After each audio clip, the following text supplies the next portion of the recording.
Assalamualaikum warahmatullahi wabarakatuh. Rabbi shrahli sadri wa yassir li amri wahlul 'uqdatam min lisani yafqahu qawli. Rabbana alimna ma jahilna wanfa'na bima 'allamtana wa zidna ilman nafi'an walhamdulillahi rabbil alamin. Amin. Fi hadzal yaumul arbi'ah tarikh 26 min Mayu sanwasil dirasatana fi tafsir fil mustawa atsani. Insyaallah sanabda fi maqta' atsani min surati al-Baqarah, yani al-juz atsani. Baik. Min ayah yani mi'ah tis'a wa thalathin. Kul yani a'udzu billahi minasyaitonir rajim. Kul atuhajjunana fillah wa huwa rabbuna wa rabbukum wa lana a'maluna wa lakum a'malukum wa nahnu lahu mukhlisun. Kul ya Muhammad lil yahudi wan nasara. Katakanlah wahai Muhammad kepada orang Yahudi dan orang Nasrani. Atuhajjunana fillah ai fi dinillahi wa muhajah. Apakah kamu hendak berselisih, mendapatkan diri kamu berselisih dalam perkara Allah. Wal mujadalah fi idhar fillahi li idharil hujjah, yani berselisih dalam permasalahan menganggap mempunyai dalil. Wadzalika bi annahum qalu innal anbiya kanu minna wa ala dinina. Sesungguhnya para nabi itu dulu dari golongan kami dan dari agama kami. Wa dinuna aqdamu fanahnu aula billahi minkum. Sedangkan agama kami itu lebih utama dan lebih dahulu, maka lebih pantas di sisi Allah daripada kalian. Nah, ini maksud dari hadis ini adalah ungkapan yang sangat disayangkan beberapa pengikut agama yang tidak mengetahui dengan sempurna pengetahuan agama. Itu ada beberapa agama yang tidak mengetahui pengetahuan dengan sempurna. Bahkan dia memviralkan dirinya lebih utama di sisi Allah. Nah, padahal Allah itu wa huwa rabbuna wa rabbukum. Sesungguhnya Allah itu adalah Tuhan kami dan Tuhan kalian. Maksudnya bagaimana? Yaitu orang Yahudi itu berkata kepada Nabi, agama yang kamu bawa itu enggak ada apa-apanya dengan agama kami.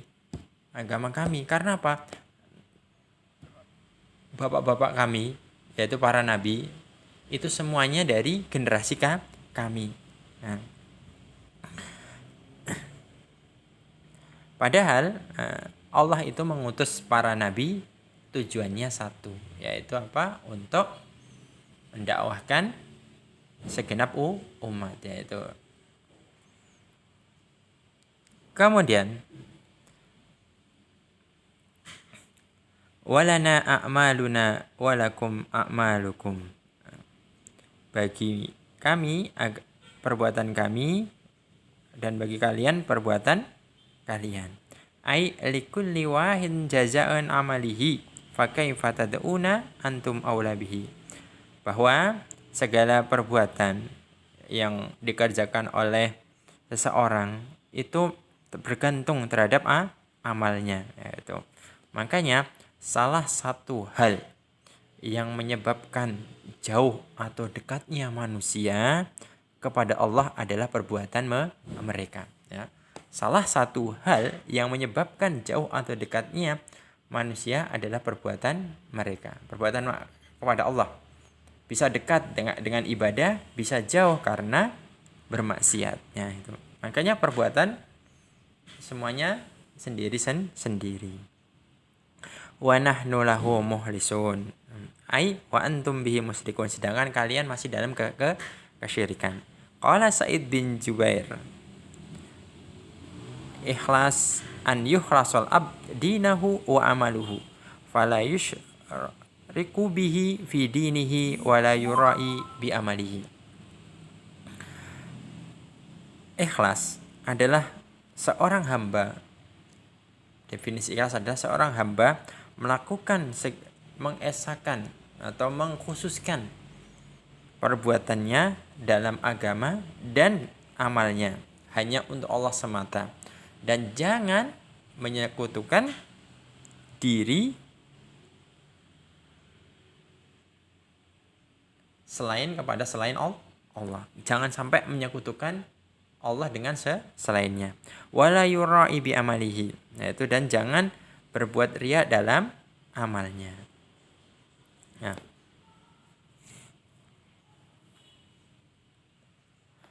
ayat ini juga menjelaskan bahwa sifat egoisme manusia itu kadang sampai menganggap Allah hanya untuk dirinya saja.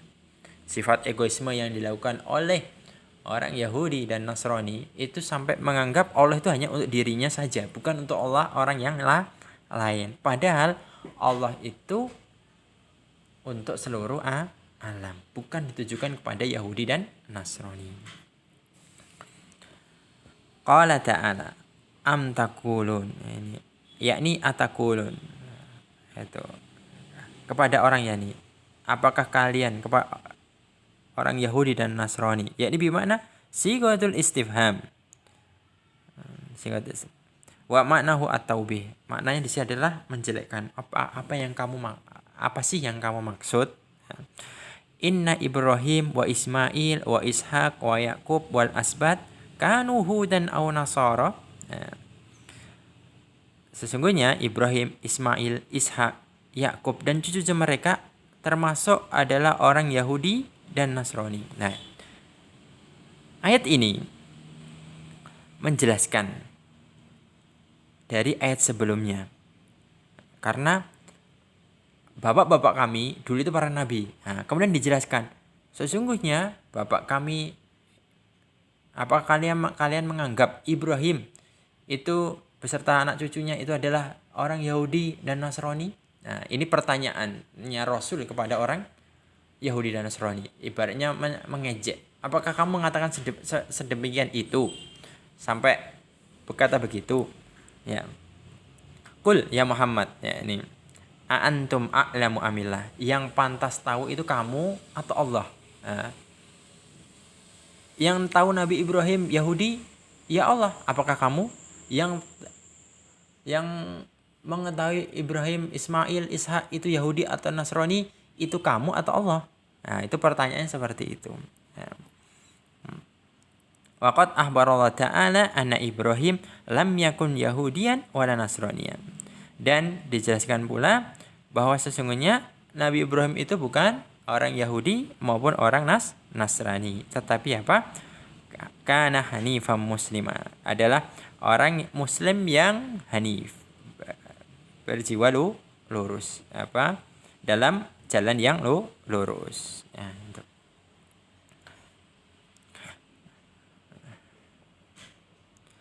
Kemudian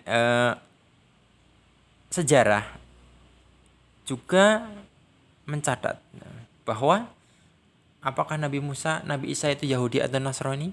Padahal itu Nabi bapak-bapak kalian? Enggak. Semuanya adalah Rasul satu. Waman adlama mimman katama, barang siapa, dan termasuk kedoliman, barang siapa yang menyembunyikan, ai ahfa, yaitu syahadatan indallah. Ini ayat ini menjelaskan bahwa Al-Quran menganggap penyimpangan atau penyembunyian kebenaran itu termasuk kedzaliman yang besar. Ya, menyembunyikan atau menyimpang itu adalah termasuk kedzaliman yang besar. Karena penyimpangan ini bisa menyebabkan perubahan akidah ataupun opini di masa mendatang. Makanya yang menyembunyikan ini syahadatan indahu minallah, yaitu syahadah apa yang ada pada Allah. Sesungguhnya syahadah itu adalah miliknya Allah. Wahia ilmuhum bi anna Ibrahim wa banihi kanu musliman, yaitu menyembunyikan bahwa Ibrahim berserta anak cucunya adalah muslim. Kemudian tapi sama orang Yahudi itu dianggap termasuk orang Yahudi dan Nasrani. Wa anna Muhammadan haqqan, dan juga mengetahui bahwa Nabi Muhammad itu benar. Rasul asyhadu alaihi fi kitabihim, yang mereka persaksikan dan mereka mengetahui dalam kitabnya. Dalam literatur Yahudi ataupun Nasrani menjelaskan akan datang Nabi akhir zaman, yaitu namanya Ahmad. Tetapi sama orang Yahudi Nasrani malah disembunyikan. Nah, itu. Ini makanya penyembunyian kebenaran itu merupakan penyimpangan yang besar, dosa yang termasuk salah satu kedzaliman yang besar. Tilka ummatun qad khalat laha ma kasabat wa lakum ma kasabatum. Itu adalah umat yang telah lalu. Itu umat-umat Nabi Ibrahim, umat Ismail, umat Yakub, umat Ishak. Itu adalah umat yang lalu. Baginya apa yang dia usahakan, dan bagimu apa yang kamu usahakan. Dan kamu tidak akan dimintai pertanggungjawab apa yang telah mereka kerjakan. Dan kamu tidak dimintai pertanggungjawaban apa yang mereka kerjakan. Ayat ini menjelaskan merupakan jawaban atas tuduhan mereka yang enggak benar. Pada ayat sebelumnya ini jawabannya. Karena apa? Allah dalam ayat ini menegur mereka. Mengapa kalian hanya berpikir di masa lalu, sedangkan yang kalian hadapi adalah masa yang akan datang. Makanya semua umat itu akan hidup dengan amalan yang dia kerjakan di masa sekarang. Dan orang-orang terdahulu yang mereka perbuat nggak akan kamu akan dimintai pertanggungjawaban. Dan orang yang dahulu mereka kerjakan, kamu tidak akan dimintai pertanggungjawaban. Nah, semuanya tergantung amal sendiri-sendiri. Wa qaulu ta'ala sayaqulus sufaha, ini adapun orang yang kurang akalnya, minan nasi ma wallahum ai sayun sarafahum wa hawalahum, yaitu orang-orang yang bodoh, dan mereka menganggap pemindahan Baitul Maqdis itu merupakan sebuah kritikan. Maksudnya bagaimana? Ayat ini kisah runtutnya Nabi SAW dikritik oleh orang Yahudi.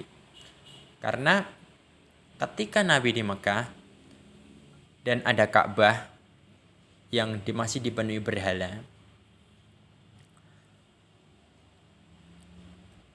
Nabi diperintahkan kiblat pertama kalinya yaitu di Baitul Maqdis.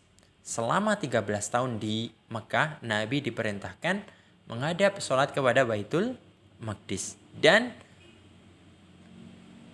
semua agama, semua bangsa itu meyakininya, menghormatinya. Orang Yahudi juga menghormati Baitul Maqdis, orang Nasrani juga menghormati Baitul Maqdis. Makanya sampai sekarang Baitul Maqdis dikuasai 3 agama, Yahudi, Nasrani, dan Islam. Yang Islam di sana ada Masjidil Aqsa, Yahudi ada tembok ratapannya, dan Nasrani ada kuburan pendeta yang terkenal di sana. Makanya ketika dikritik, Nabi dikritik nggak bisa memberikan jawaban. Nah, Yahudi, mengapa kalian masih mengikuti kiblat kami? Apakah tidak ada kiblat yang lain? Apakah tidak ada yang kiblat lain? Karena apa? Nabi 13 tahun di Makkah menghadap Baitul Maqdis. Kemudian ketika hijrah di Madinah, berapa bulan, berapa tahun Nabi masih menghadap Baitul Maqdis. Kemudian dikritik, apa nggak ada kiblat lain? Kenapa kamu mengikuti kiblat kami? Kemudian dari kritikan ini, kemudian turunlah wahyu lewat perantara Jibril untuk merubah arah kiblat dari Baitul Maqdis menuju Mekah atau menuju Ka'bah. Dan ketika dipindah, yaitu pada saat itu Rasul sholat duhur di sebuah masjid. Ketika dipindah, arah dari Baitul Maqdis menuju Ka'bah. Masjid itu adalah namanya Masjid Qiblatain yang terjadi pada sholat duhur. Itu kemudian setelah dipindah, orang Yahudi pun juga nggak bosan-bosan ngeritik lagi. Orang Yahudi adalah tukang kritik. Orang Yahudi adalah tukang kritik. Apa kritikan? Ketika ditanya, apa sih yang menyebabkan kiblatmu berpindah kepada Baitul Maqdis? Atau kiblatnya berpindah kepada Makkah ataupun Ka'bah. Kemudian Allah menjawab, Qulillahil masyriq wal maghrib. Yaitu katakanlah kepemilikan Allah adalah timur dan barat. Yaitu Allah menjawab kritikan langsung. Allah menjawab kritikan tersebut, yaitu kiblat tidak berarti Allah memiliki tempat. Kiblat berarti Allah tidak memiliki tempat, sehingga menyebabkan kita menghadap timur atau barat. Bahkan semua arah itu miliknya. Kita bisa tahu berbagai penjuru dunia menghadap kiblat. Ada yang di timur, ada yang di barat, ada yang di utara, ada yang di selatan. Semua penjuru itu milik Allah. Tidak ada tempat satupun mulia, tetapi dengan perintahnya tempat itu jadi mulia. Tidak dicatat, tidak ada tempat satupun mulia, tetapi dengan perintahnya tempat itu menjadi mulia. Ketika diperintahkan menghadap Ka'bah, Ka'bah jadi mulia. Semua penjuru dunia menghadap kiblat atau Ka'bah. Taib. Yahdi mayyasha ila siratim mustaqim. Memberikan petunjuk kepada siapa saja menuju jalan yang lurus. Taib. Ilahuna hal hunaka kalimah ghairu wadiha au asya yahtaju ila tasrih. Taib. Adunnu nahtai biadal qadar, insyaallah nuwasil fima ba'd. Nahtim bi kafaratil majlis. Subhanakallahumma wa bihamdika asyhadu an la ilaha illa anta astaghfiruka wa atubu ilaik. Assalamualaikum warahmatullahi wabarakatuh.